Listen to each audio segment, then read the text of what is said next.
Hey, what's up, guys? This is Chicago Gooner bringing another Arsenal talk. In this Arsenal talk, I'll be talking about the preseason game that was played yesterday, and then also going into some transfer stuff. I might have like a few nuggets for you to think about as far as transfers go. Um, but going into the preseason game, it was great to see the Arsenal after about 2 months. It's been a little, maybe like a day or two, over 2 months, that we last saw them actually play a competitive match. Of course, it was just friendly though. It was a mix between first team players and some youth squad, some under 21 guys. Um, all in all, I mean, you couldn't really expect too much out of this match just because it is the first match that they've played competitively. In 2 months. Um, most guys are, there's a lot of dead legs out there just because they're trying to work up their fitness, especially when, camp first starts and, whether they're running 2 days or 3 days or, they're probably doing a ton of running just to get their legs back and to, get their fitness back that they can last a full 90. So it was, it was much expected to see, what you saw today or saw yesterday at least in the preseason match. But when you mix guys together that don't really play that much together, as far as first teamers and then the youngsters, sometimes you're not going to have that fluid attack. You're not going to have the communication level isn't going to be the same as far as when you're playing with a full first team. Like normally, like in the Premier League or Champions League or stuff like that. It's it is what it is. Um, Unfortunately, I saw it's the first preseason game, and you're sitting on Twitter or maybe you're sitting on Facebook. You're talking about it with some of your followers, or you're just commenting on the game. And I had to unfollow a few people today just because of the fact that they were saying this person's shit, that person's shit. And, it's the first preseason game, for Christ's sake. These guys are trying to get their legs back. They're trying to get, match fit back. And, you have people on Twitter saying this person's shit, why is this person on Arsenal? And it's just like, you gotta be fucking kidding me. Um, I know every fan base has it. Every fan base has, a few idiots within it. And, you know, it was just it was surprising to see, especially this is a different preseason compared to any other ones. Just because of the World Cup and it takes a little while longer for camp to start. You're not going on any type of continental tour or continent tour like they did last year with Asia. They have a limited amount of preseason games. I believe they only have 5 total. Um, but just to pick out a few names that look good to me today, I'm not going to talk about any like the first teamers other than maybe Sonogo. I feel sorry for that kid. It's just he's still looking for that first goal for Arsenal, regardless if it's a friendly or not. He had a couple chances today. One, you have to give it up to the keeper that he did make a big boy save, and he did make a professional goalkeeper save today on one of his chances. But just to pick out a few names from like the youngsters that looked promising is, of course, Zellerman looked good. I thought Olsen looked great. He's one to really look for going into the future. Um, Bellerin looked good. He looks good on the ball. I mean, he even looks fast when he has the ball at his feet. There's a difference between players where sometimes they just look fast running in a straight line, kind of like a Theo Walcott or something like that. But he looks fast with the ball at his feet. Like he doesn't look like he breaks stride or he slows down at all when he has the ball at his feet. Had a lot of decent crosses going into the box as well. Of course, he's like a future right back, hopefully. Some are saying he might even get some first team, some first team minutes this year. Maybe mostly like the League Cup, Capital One Cup. Um, I thought Akpom looked great. He was really showing off his skills today, taking on defenders, and he had a he had a few good moves that really got some oohs and ahs from the crowd today, which was nice to see. But I don't know if that's what Arsene Wenger wanted him to do, or he was just doing that to do that, or um, it's kind of interesting to see him play that way because he's mostly a striker. He plays striker mostly. Afobe even looked good. I know he didn't get a lot of chances, but he stayed active.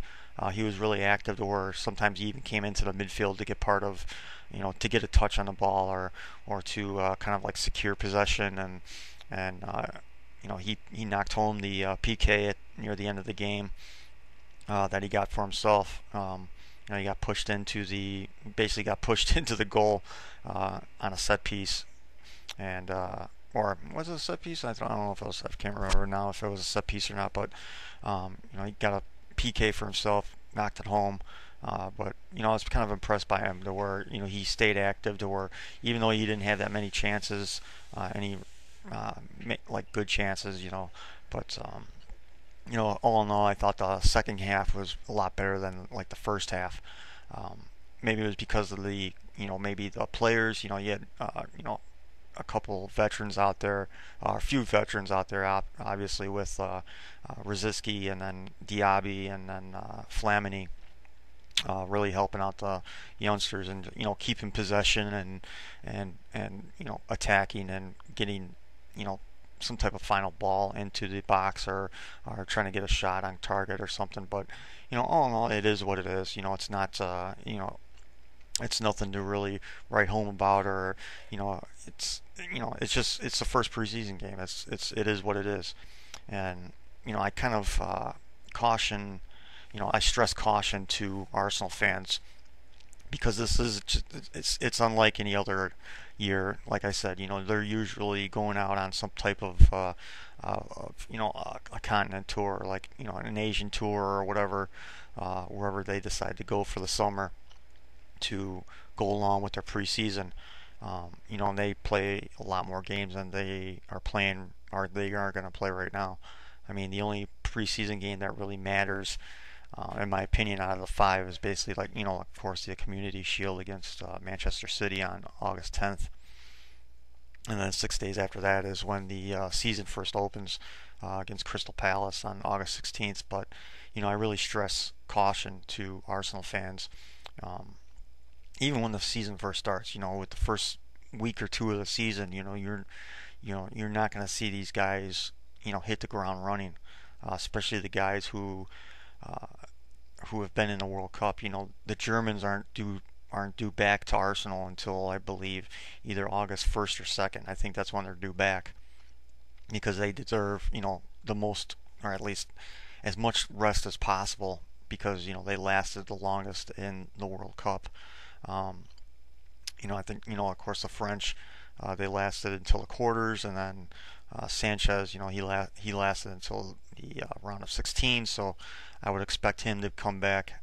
Maybe even this coming weekend when they played New York Red Bulls in New York, maybe you might see him come up. Maybe to New York. I have no idea when they plan on leaving for New York. Whether it's Monday or Tuesday or something, to get over there early to train a little bit and get ready for the game and whatnot. But like I said, you have to really be cautious, especially in those first 2 weeks of the season, because the Germans might not be match fit. Some guys might not be match fit just because they don't have enough time to get match fit, and they don't have enough games to play to be playing at 100% right off the bat, which is good for us because that we have I'm not gonna say no game in the Premier League is easy, but having Crystal Palace on as a first game, and then let's see, well, I guess that's not good though. I was going to say Everton's our second game, but we have the first leg of our playoff for the Champions League right after the Crystal Palace game. So, hopefully maybe by then even the Everton game, because that's important to get 3 points there, especially it's away at Everton. You know, have to have a little revenge game on that one, but you know, it's kind of important by the time that we hit that Champions League game that, you know, everybody's back, everybody's kind of somewhat in full swing, that we can push forward and, you know, get out of that Champions League playoff. Um, but again, you know, trying to evaluate anything out of this game, out of this first preseason game, is kind of ridiculous, and you know it's pretty stupid that people are pointing fingers at certain players, and it's just like, come on, you know, it's a preseason game, for Christ's sake. You know, the real games don't start until August 16th. You know, if they lose, they lose. Who gives a shit? It's more about the progress. It's more about getting a progress going, getting your fitness up, getting your match fitness up, and just pushing forward. That, you know, that's all it really is. That's all a preseason really is. And you know, to get the youngsters some time and see how their, you know, progression is. But like I said, you know, Olsen looks, you know, he looks like he's going to be a player. You know, the names I mentioned, you know, maybe not a Phobie, but I could see, you know, the rest of the Akpom. I could see Olsen. I could see Zalem. I could see Bellerin at some point being part of the first team at Arsenal at some point within the next, you know, 3-4 years, possibly. So there is a bright future as far as how the youth system is developing players, so that we don't have to go out and, you know, and spend £100 million each transfer window just to keep up with the Joneses. That we have people coming in through our academy to excuse me, to booster the first team. To go on to some transfer stuff. Um, you know, there's a lot of talk over the last like few days uh, about what's going on with the transfers. Of course, you heard that Loic Remy is going to Liverpool. Unfortunately, I thought he would have been a good signing for Arsenal, but his wages were just too high. I mean, I guess paying, you know, £80,000 to someone who might be sitting on the bench for a majority of the season, you know, is not good business. Um, you know, I thought maybe that uh, you know, he would be, you know, obviously he would probably be the third striker choice behind, you know, Giroud and Sanchez, obviously. Maybe even the fourth, you know, even if you throw Walcott in there as a striker.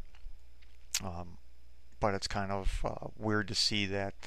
Um, you know, there's some reports that Remy took less money at Liverpool, which you kind of have to think there's a lot of incentives there, instead of just talking about just his weekly paycheck. Um, so he's off the board pretty much. Um, it seems like Morgan Schneiderlin is a hot name right now. His name resurfaced in the last few days. That Arsenal is very close to signing him, and they're talking to Southampton right now um, about a transfer fee. It was weird, I guess, on, I believe it was Thursday or Friday. Morgan Schneiderlin followed uh, Tottenham Hot Shit on Twitter, and then he unfollowed them.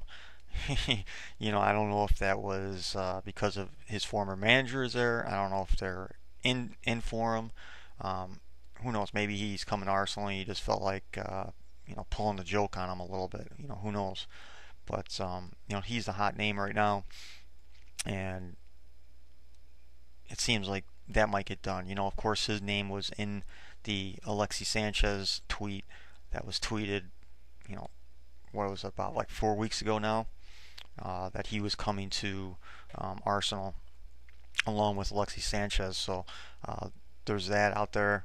Um, there is Iker Casillas out there right now saying that he wants to leave Real Madrid and on a free, which I don't see happening.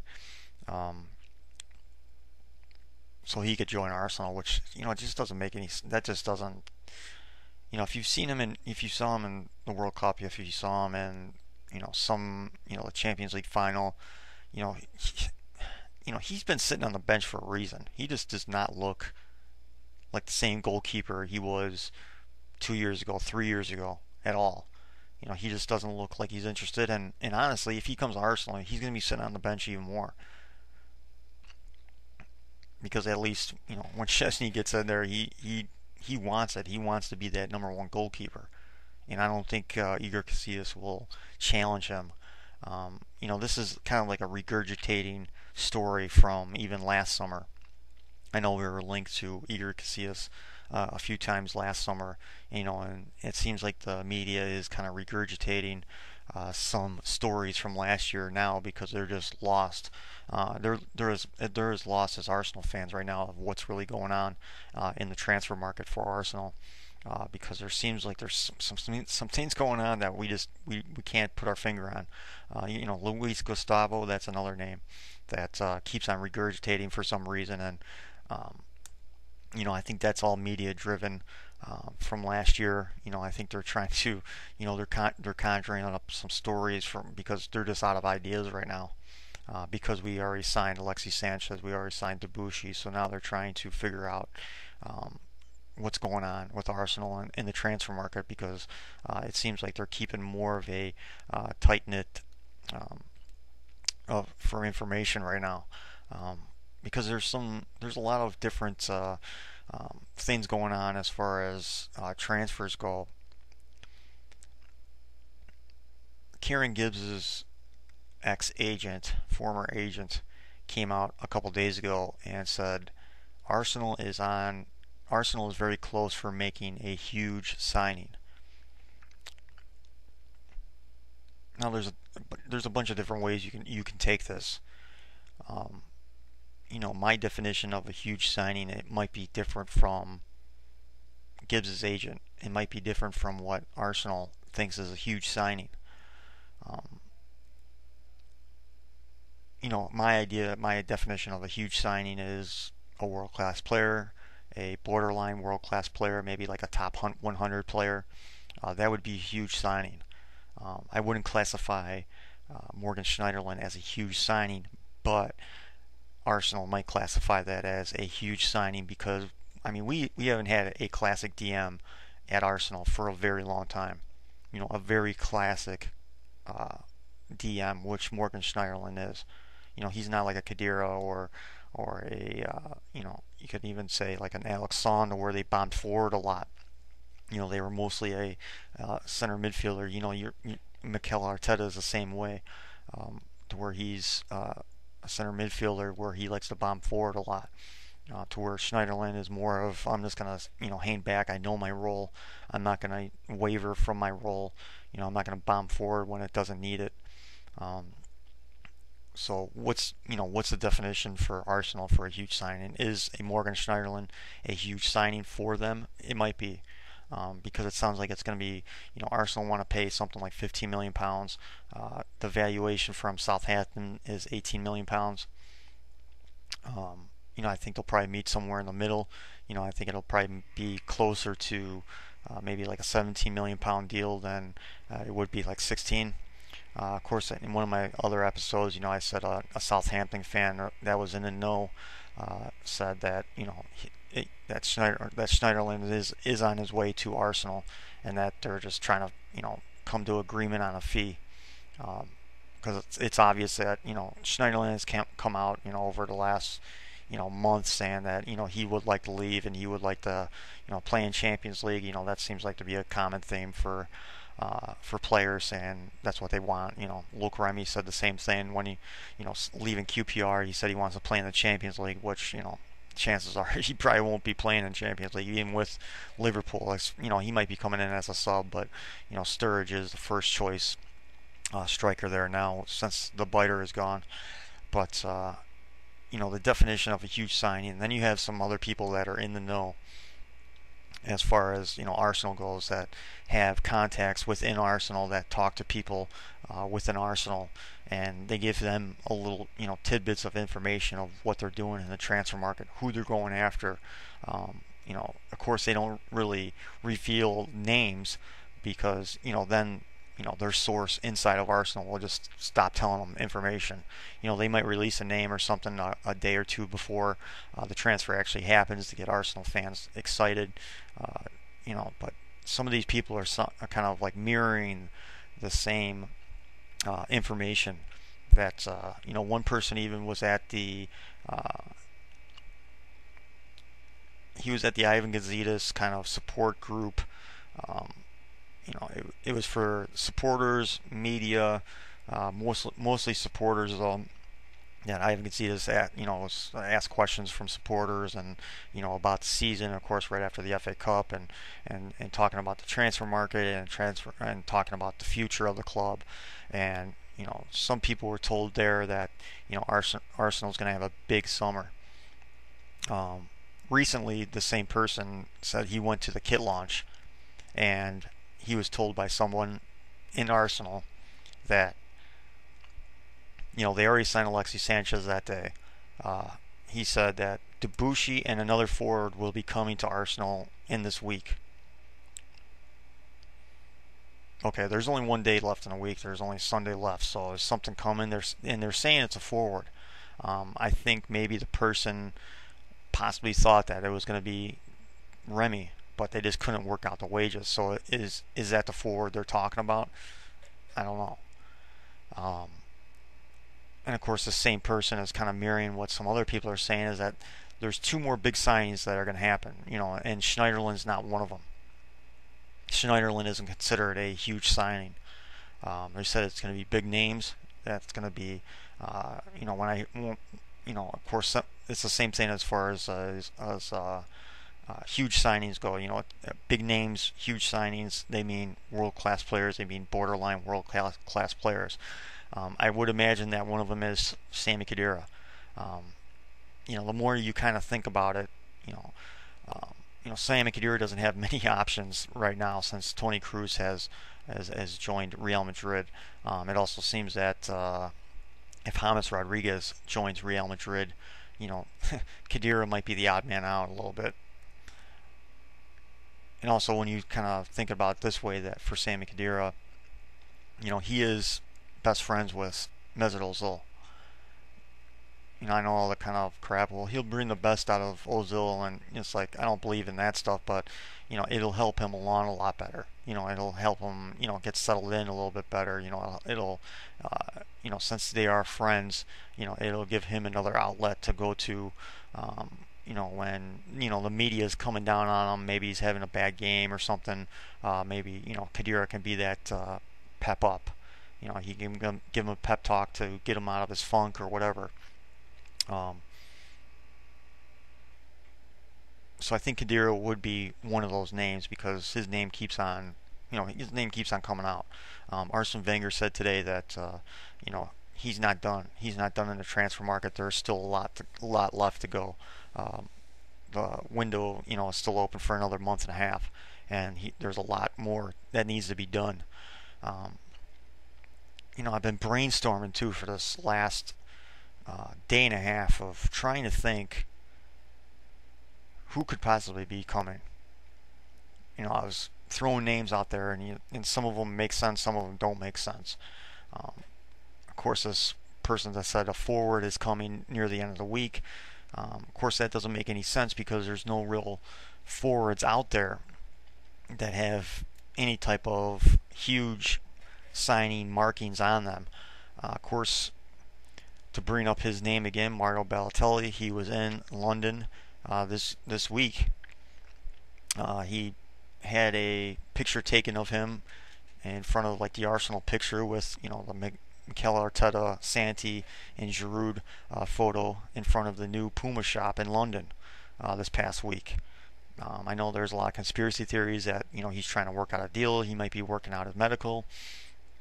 He might be the huge signing that people are talking about as far as a forward goes. There's been talk that Mario Balotelli, that AC Milan is willing to let him go for £14 million, which is, even for that, that's kind of worth a risk because let's say you turn him around. You buy him for £14 million.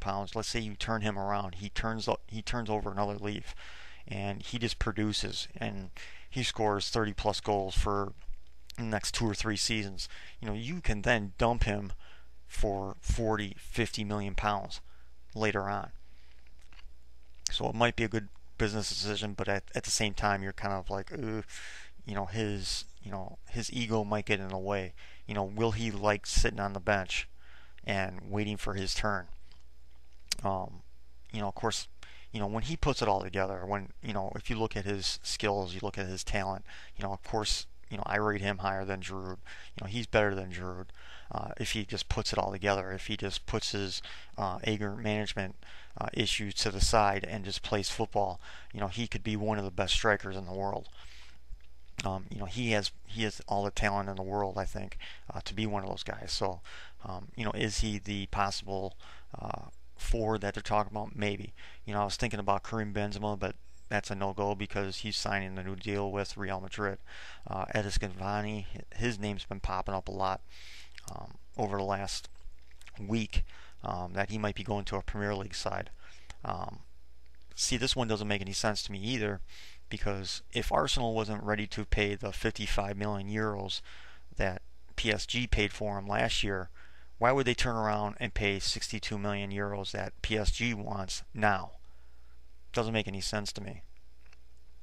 Why would they not rate him last summer and now rate him as a possible signing?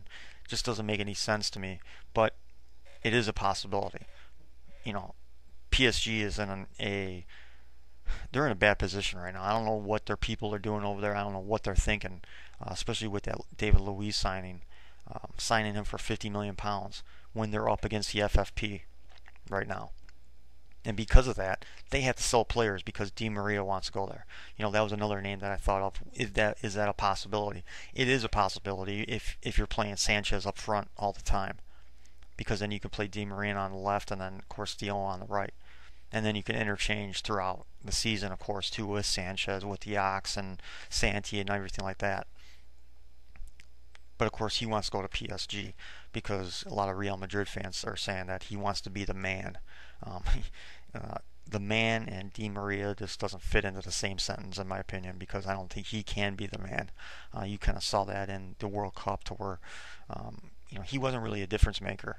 He was a difference maker for Real Madrid last season, but there's times where he just disappears and he just can't do anything. And if he wants to be the man, he thinks he's going to be the man at PSG, so PSG has to start dumping people just to make FFP, and on top of that, they have to dump people just to get Di Maria. So Cavani might be dumped. Lucas is another name that might be dumped because they paid something like 30 to 35 million pounds for Lucas 2 years ago.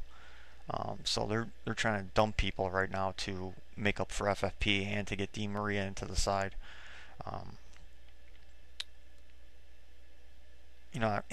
For the last day and a half, I just been thinking of different things. Of course, when the person said a forward is coming in this week as well, what does a forward mean?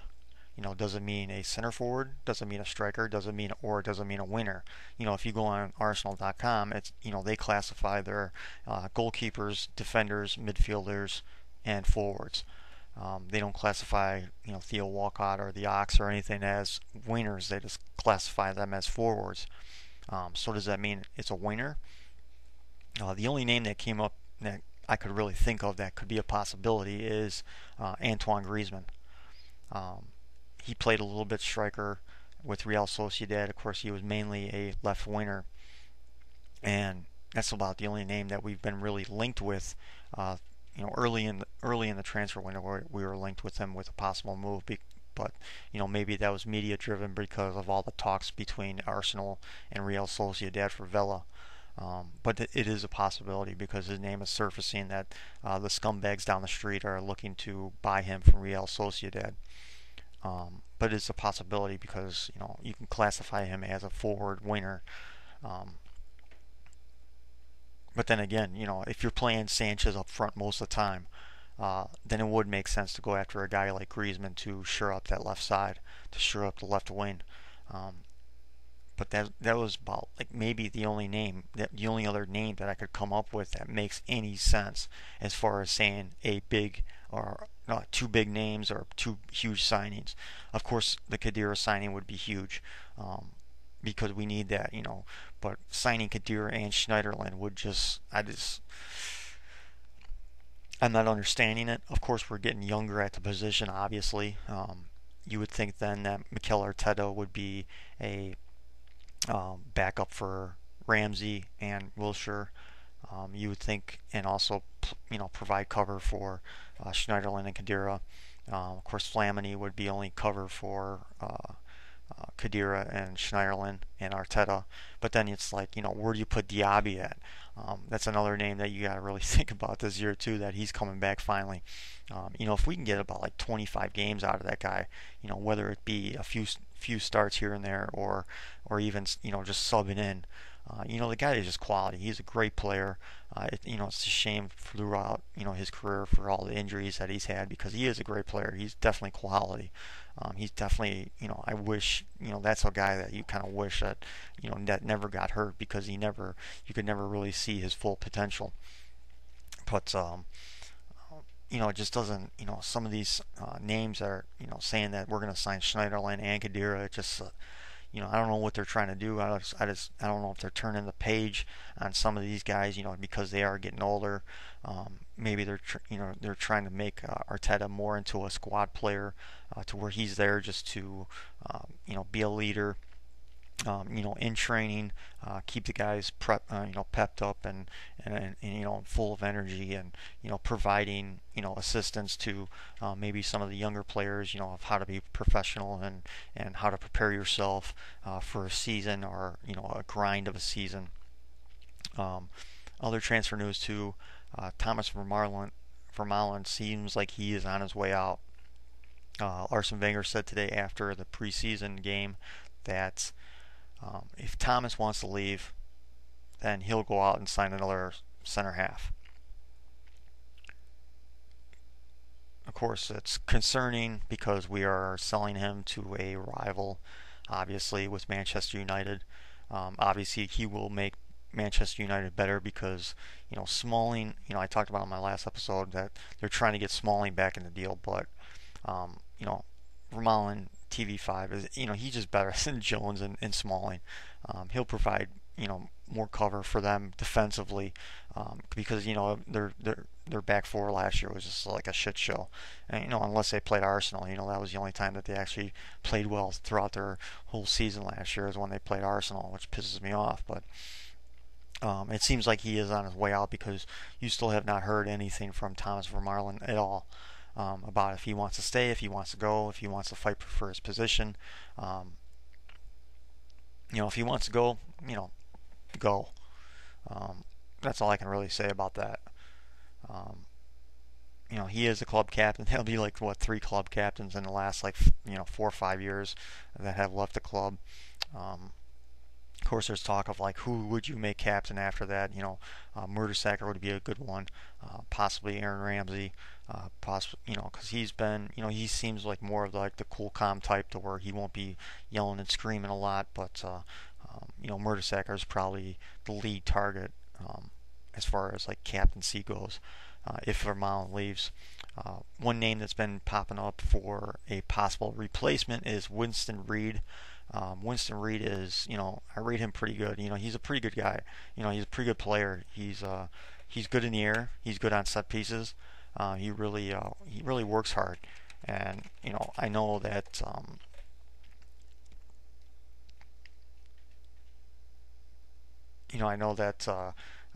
he is from New Zealand. He plays for West Ham, and West Ham fans really rate him high. They said they do not want to lose him in this transfer window or ever. Pretty much, that's how much they love him there.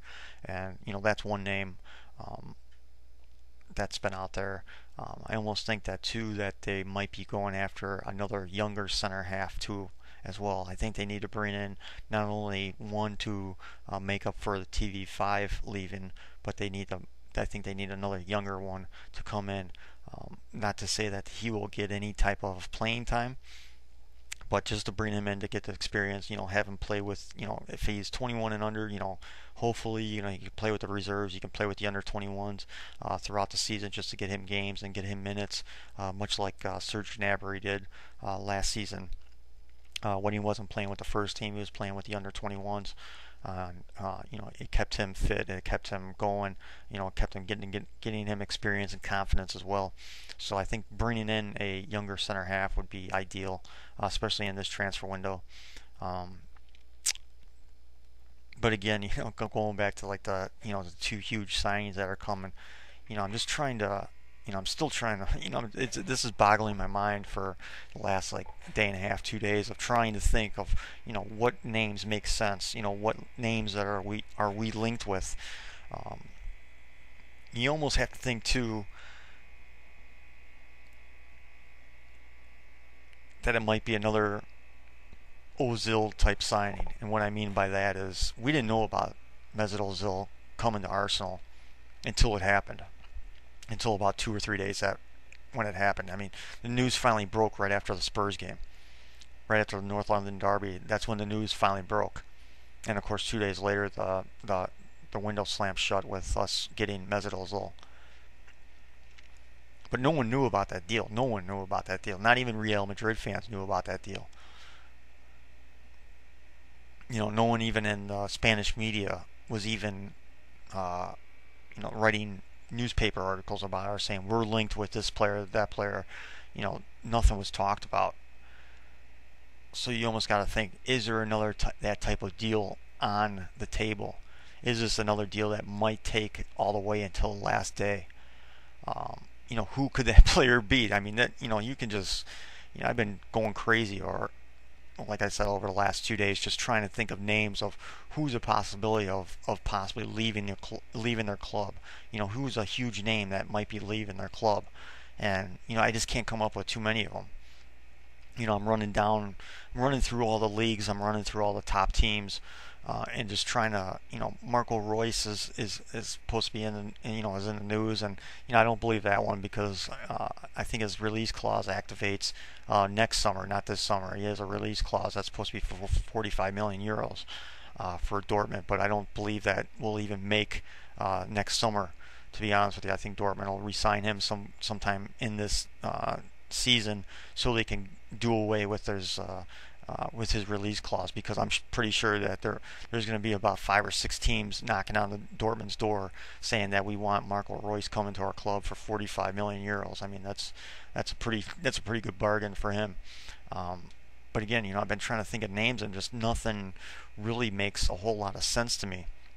There's not that name, but of course, Mesut Ozil, you would have never dreamed that he would have want to leave Real Madrid. So again, is there that type of signing out there? Are they, is it so secretive that just no one is talking about? The name is just not out there. That big name is just not out there in the press yet or in the media yet to really identify of who the target is or who the targets are even. Because I think there's a limited list there that you can come up with as far as what Arsenal might be interested in. Mauro Balotelli, Sami Khedira, Antoine Griezmann, Lars Bender. Maybe you could throw Morgan Schneiderlin in there because, again, you don't know what a huge signing is to Arsenal, to where our definition of a huge signing is different. But other than that, I just can't think of any type of names that would really, be a huge signing. Of course, Edison Cavani would be a huge signing, but again, the money just doesn't make sense. If Arsenal didn't buy him last year, if they weren't in for him last year, why would they be in for him this year and pay more money for him as well? Because I don't think PSG will get that type of money for Edison Cavani that they paid for him. I think they're going to take a loss on him. They have to, because everybody knows that PSG needs to sell people. Chelsea has come out, and I guess Jose Mourinho came out and said they're done after their last signing of Atletico Madrid left back. He said they're done as far as the transfer window goes because they have to watch their FFP as well. They're right on that borderline. They're flirting with it, and being in the Premier League, they already saw what it's doing to Manchester City. I mean, Manchester City is really not that active in this transfer window at all. and that's kind of surprising. They're always usually active, and they're always usually have players signed already. I think they only signed one player so far, and that's kind of shocking. But they're seeing what FFP is doing to them, and I think Chelsea might be taking a step back of all the money that they paid out, but they still spent, I think, close to 100 million pounds, I think, in this transfer window, which is still crazy. Um, but as far as those names, I'm still trying to brainstorm. Maybe you guys can come up with a few names for me, and talk about that in the comment section, or if you've heard anything, because there's a lot of smoke out there about Arsenal and possibly a few huge signings. I wouldn't say David Ospina would be a huge signing. It might be, it might be getting that type of quality goalkeeper as your possible backup goalkeeper for the next few 3, 4, 5 years. Would be great, but again, I don't think that would be a huge signing. Because what the one person that made it out to be, that went to the kit launch and said there's some huge signings coming, it didn't make it sound like Morgan Schneider would be like kind of like a second, third tier kind of guy, and Ospina would be kind of like a second, third tier type of goalkeeper. But just when we're excited as Arsenal fans that we have two signings and two major signings, especially with Lexi Sanchez, world class, and then Debuchy, which is a definite need, definitely has experience. We're happy right now, and it might be getting even better as the summer goes along. But it'll be interesting to see if anything comes out today, if there's any type of signing that comes out today, because they said with Debuchy that there might be another signing, that there's going to be another signing this weekend. So who knows? Maybe they'll just wait till Thursday again. It seems like every Thursday. Sanchez was on Thursday, Debuchy was on Thursday. Who's going to be this coming Thursday? Who knows? But I think that'll be it. I think I talked long enough about the preseason, of course, transfers as well. If anything comes up, if anything is in need to talk about, I will talk about that. For any of the American Gooners out there, the New York Red Bulls Arsenal game will be on ESPN2 next Saturday, which I'm really looking forward to. So I thought it was going to be on NBC just because of the the combo of MLS and English Premier League. They have both on NBC, but it's going to be on ESPN2. So looking forward to that. Looking forward to seeing more youngsters and seeing them, because we just being here in the States, we just don't see enough of them.